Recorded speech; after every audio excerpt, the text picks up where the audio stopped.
Mr. Deputy Chairman, I cordially welcome this bill.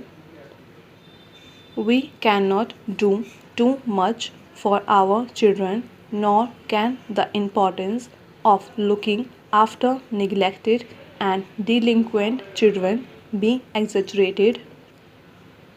It is but right that the central government should set up a model law and also try to operate that law in a manner which can be imitated by all the states. Therefore, whatever observations may one of us may have to make can only be with a view to improving the bill and making its provisions effective. So, under the bill, two kinds of institutions are to be set up: children's homes for the neglected children and special schools for the delinquent children.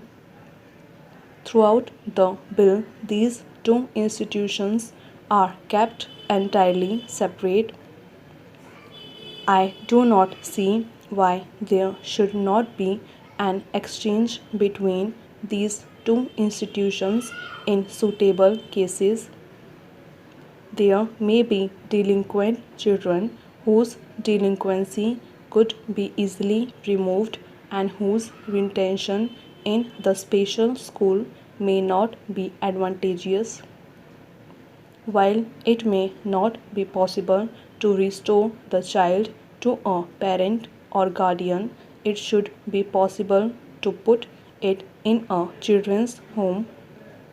Similarly, some children in the children's home may prove nuisance and danger to the other children, and it may be worthwhile to remove those children to the special schools. I do not see any provision where the administrator or competent authority can make this exchange.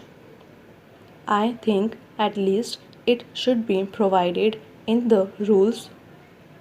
There is a provision about religious denomination in special schools, but I do not see why a similar provision has not been inserted so far as the children's homes are concerned. The same thing must apply to the children's homes also. In fact, it should be made applicable to them to a greater extent. I believe that so far as the children's homes are concerned, it is not so wise for the state to have its own homes, but they should encourage charitable institutions like the Ramakrishna Mission to start homes under their assistance, because if the state directly undertakes this task, it must have a sufficient number of institutions and sufficient resources at its disposal to do the work thoroughly throughout the state. I do not know if any authority will get the financial resources to apply this bill immediately. Therefore, that territorial authority will have to do the work bit by bit.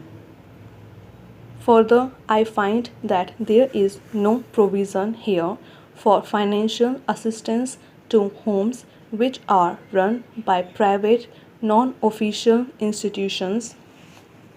If a child is entrusted to some private individual who is willing to take charge of him, I think that will be the most satisfactory method of looking after the child.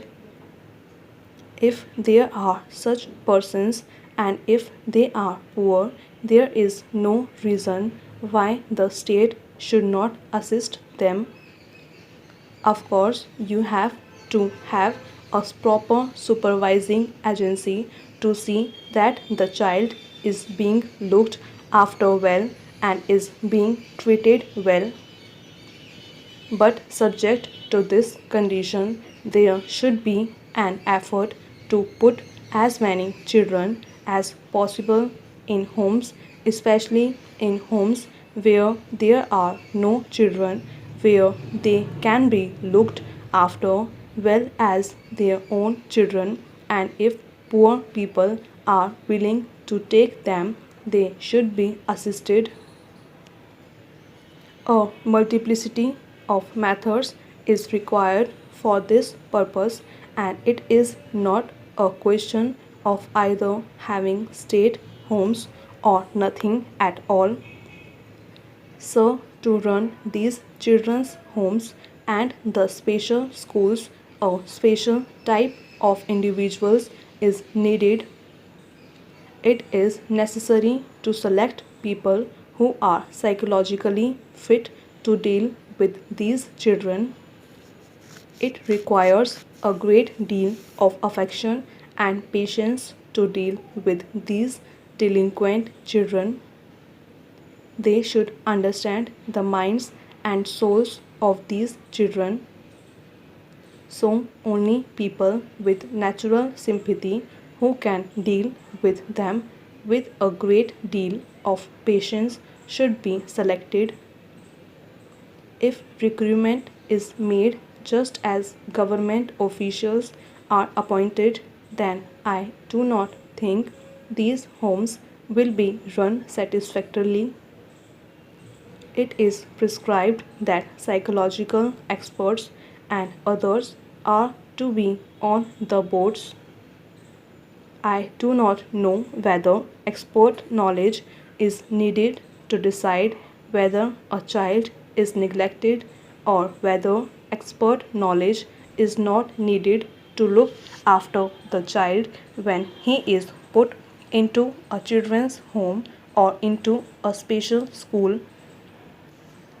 Special arrangements must be made in this regard, and probably it may be worthwhile to have an all India institution where special officers can be trained to be sent to look after these children's homes in all the states as well as in the union territories.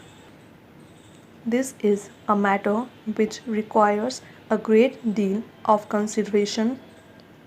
I hope, sir, that as a result of this bill, beggars will become extinct. I entirely endorse all that has been said by Dr. Khunzru.